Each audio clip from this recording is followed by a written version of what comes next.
నమస్కారం. City cable news కి స్వాగతం. ముందుగా ముఖ్యాంశాలు. రాష్ట్రంలో పశువుల రక్షణకు జాతీయ గ్రామీణ ఉపాధి హామీ పథకం ద్వారా 1250 మినీ గోకులం షెడ్ల నిర్మాణానికి చర్యలు. పీఠాపురం మండలం కుమారపురంలో గోకులం షెడ్ల నిర్మాణాన్ని లాంఛనంగా ప్రారంభించిన డిప్యూటీ సీఎం పవన్ కళ్యాణ్.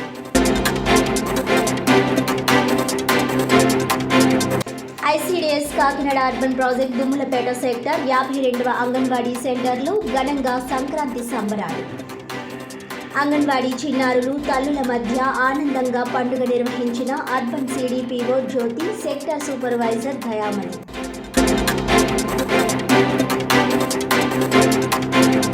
కాకినాడ జగన్నాథపురం రవీంద్ర భారతి పాఠశాలలో ఘనంగా సంక్రాంతి వేడుకలు.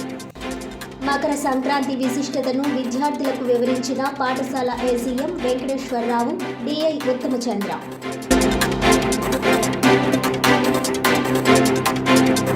ఇక డీటెయిల్స్ చూస్తే, ICDS Kakinada urban project Dummulapeta sector code number 52 anganwadi సెంటర్లో సంక్రాంతి సంబరాలు ఘనంగా నిర్వహించారు. ఈ కార్యక్రమానికి ముఖ్య అతిథిగా కాకినాడ అర్బన్ ప్రాజెక్ట్ సిడిపిఓ జ్యోతి పాల్గొని చిన్నారులకు, తల్లులకు సంక్రాంతి శుభాకాంక్షలు తెలియజేశారు. ఈ సందర్భంగా ఆమె మాట్లాడుతూ, మన సంస్కృతి సాంప్రదాయాలకు విలువనిస్తూ భావి తరాలకు సంక్రాంతి విశిష్టతను అందించే ఉద్దేశ్యంతో ఈ కార్యక్రమాలు చేపడుతున్నట్లు తెలిపారు. చిన్నారులకు సంక్రాంతి పర్వదినం కోసం వివరించి స్వయంగా వంటకాలు చేసి అందరికీ పంపిణీ చేశారు. చిన్నారుల సాంప్రదాయ వస్త్రధారణతో కూడిన పలు వేషధారణలు, భోగిపళ్ళు, గాలిపటాలు ఎగురవేయించడం అందరినీ ఆకట్టుకున్నాయి. అదేవిధంగా చిన్నారుల తల్లులకు ముగ్గుల పోటీలు నిర్వహించి విజేతలకు బహుమతులు అందజేశారు. ఈ కార్యక్రమంలో దుమ్ములపేట సెక్టర్ సూపర్వైజర్ దయామణి, అంగన్వాడీ టీచర్లు లక్ష్మీ జయసుధ, కృష్ణకుమారి, భవానీ, అపర్ణ, జైనా బేగం, వసంత తదితరులు పాల్గొన్నారు.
ఏవో ఒక రౌండ్ తిరగండి.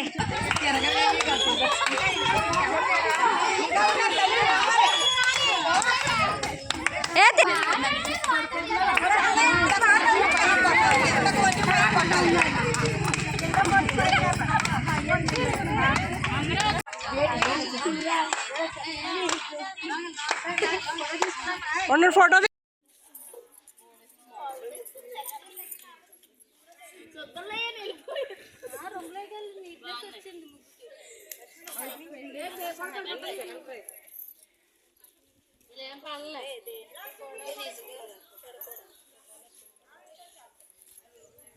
మేము మాతో పడకూడదు మేడం.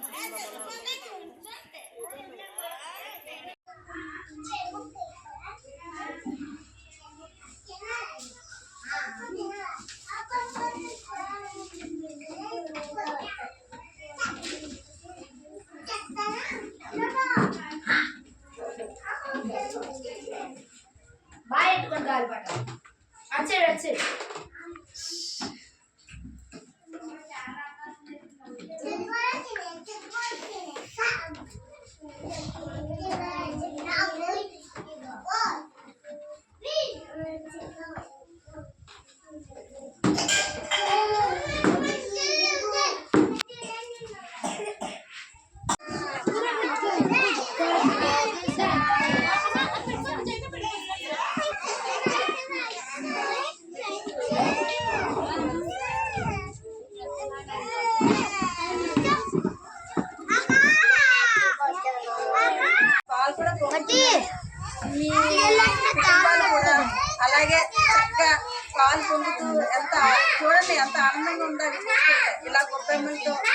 సంక్రాంతి కళకళలాడుతుంది. మీ కుటుంబ సభ్యులు హ్యాపీగా ఉండాలి, బాగా చేసుకోవాలని కోరుకుంటున్నాను.